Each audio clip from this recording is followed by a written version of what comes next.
Western nations are beating the drum for global sanctions against Syria. This is breaking news and it's just in.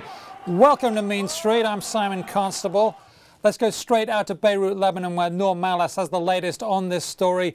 Nour, this comes after a massacre of 108 civilians last week, and I understand that the death toll is rising, and now we've got the Western nations weighing in. Tell us.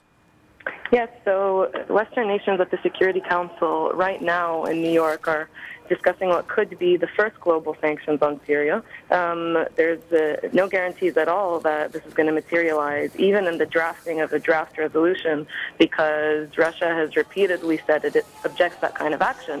But it shows just how quickly the U.S. and European countries are moving to hold the Syrian regime accountable for what looks like mass slaughter at this point. Now, what would these sanctions entail? Their diplomats are talking likely about an arms embargo and financial sanctions and travel sanctions on Syrian leaders. But they really stress at this point that, the Russian objection is going to continue to be a major obstacle, especially on the arms embargo, considering Russia is one of Syria's major arms suppliers. And so basically what I'm hearing between the lines is that we would expect arms to still creep through from Russia.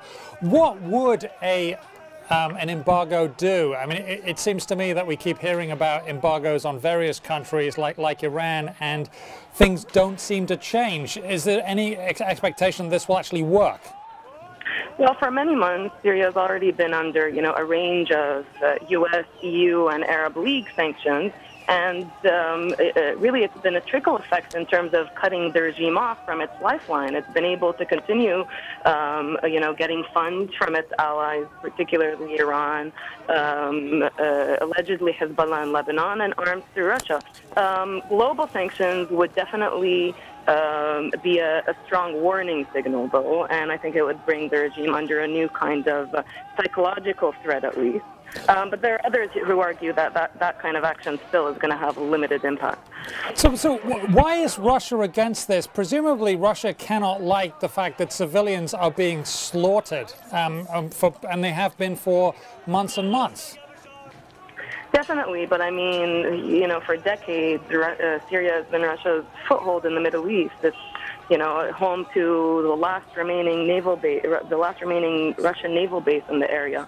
And the leaders are personally friends. So I think Russia is also very wary of, what kind of regime would rise post-Assad, whether it's led by the, kind of Gulf states or others, and it would totally lose its influence. We're also seeing kind of a new Cold War scenario, obviously, a tug-of-war between Russia and U.S. on the situation in Syria. So where does China stand on this? Because they're the other big power when it comes to UN matters. China is following Russia's lead on the Security Council. It's also taken Russia's lead in, slowly at least backing away from its total support for Mr. Assad, even as the crackdown continues. So both of them signed on to this statement on Sunday that condemns the government for the killings at Houla. So they're slowly at least condemning the violence, which is why Western states are taking advantage of this leverage to push something through, like at least a discussion of sanctions at the Security Council. Well, words are fine, but they are awfully cheap. Very fluid situation there. We've got to leave it there. Thank you very much. Nour with the Wall Street Journal in Beirut, Lebanon, covering the situation in Syria. We thank you very much.